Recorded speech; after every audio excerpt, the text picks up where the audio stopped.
আসসালামু আলাইকুম। আপনারা জানেন যে হিটু শেখকে চেনে না এমন কেউ নাই, সারা বাংলাদেশের লোক হিটু শেখকে চেনে। আপনারা দেখতে পাচ্ছেন হিটু শেখকে আসলে কোর্টে তোলা হচ্ছে। জীবনে হিটু শেখের শেষ কোর্ট আজকে। আর এই হিটু শেখ আসলে কি বলবো, বাংলাদেশের এখন ধর্ষকের মধ্যে এক নম্বর ধর্ষককারী, এবং আসিয়াকে সে নির্মমভাবে ধর্ষণ করেছিল এবং যেভাবে ধর্ষণ করেছিল সারা বাংলাদেশ ভূমিকম্পের মতো কেঁপে উঠেছিল। প্রতিটি মানুষের হৃদয় আসলে কেঁপে উঠেছিল। কি বলবো এই দর্শক হিটু শেখের বিষয়। আর এই হিটু শেখ দেখতে পাচ্ছেন হেলমেট পরিয়ে তাকে নেওয়া হচ্ছে। আর হিটু শেখ সবসময় চিল্লে বলে যে আমি কোনো অন্যায় করিনি, অন্যায় করেছে আমার বৌমা হামিদা এবং তার পরকীয়া প্রেমিকা আকাশ। আর এই বিষয়ে আজকে কথা বললেন আমাদের হিটু শেখের আইনজীবী। উনি বললেন যে আসলে আপনারা সাংবাদিক যারা আছেন তারা আমার সঙ্গে কথা বলেন, কথা বলার পরে হিটু শেখের যে কথাগুলো এগুলো আপনারা কেন প্রকাশ করেন, কারণ এটা আইনে নাই যে আপনারা আসামির কথা প্রকাশ করবেন। কারণ উনি যে কথা বলেছেন এটা একটা ভালো কথা বলেছেন, কারণ আসামির যে কথা বিচার না হওয়া পর্যন্ত আসামির কোনো কথাই আসলে প্রকাশ করা ঠিক না। কারণ হিটু শেখকে যখন কোর্টে তোলা হয় তখন কলাম হিটু শেখ বলে যে চিল্লাই যে আমি কোনো অন্যায় করিনি, আমি কোনো বাড়ি ছিলাম না, আমার বৌমা হামিদা এবং তার পরকীয়া প্রেমিক আকাশ দুজনে মিলেই অকাশ করতে গিয়ে মূলত আসিয়াকে ধর্ষণ করে হত্যা করেছে।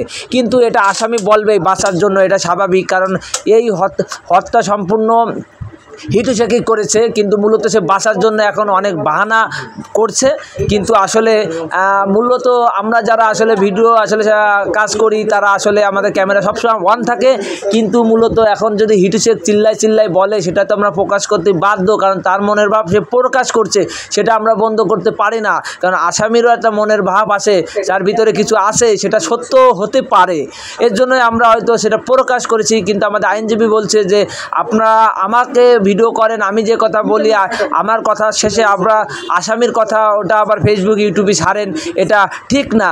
আসলে প্রতিটি মানুষই তার নিজের ভাব প্রকাশ করার অধিকার রয়েছে, এটা আসলে বাধা দেওয়া আসলে ঠিক না, কারণ সবাই আসলে তার মনের ভাব প্রকাশ করতে পারে।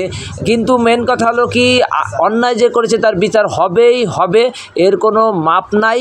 আমাদের এই সরকার অনেক ভালো একটা সরকার, এবং সব ঘুটে নেড়ে চড়ে যে অন্যায় করেছে তার বিচারই হবে, আর কারোর বিচার হবে না। অন্যায়ভাবে কাউকে আসলে দোষারোপ করাও হবে না। হিটু শেখ যদি অন্যায় করে থাকে অবশ্যই তার বিচার হবে।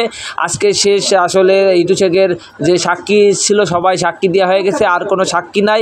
এখন হিটু শেখের রায় ঘোষণা করা হবে, রায় ঘোষণার পরে হিটু শেখকে আসলে সেই বিচারের কার্যরায় আনা হবে। সারা বাংলাদেশের লোক অপেক্ষা করছে যে হিটু শেখের জন্য, আসলে হিটু শেখ যে অন্যায় করেছে আসলে তার বিচারের জন্য সারা বাংলাদেশের লোক তাকিয়ে রয়েছে।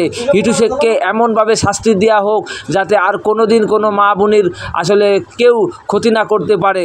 এরকম ক্ষতি আসলে যারাই করুক তারাই আসলে অপরাধী। ভালো থাকবেন, সুস্থ থাকবেন।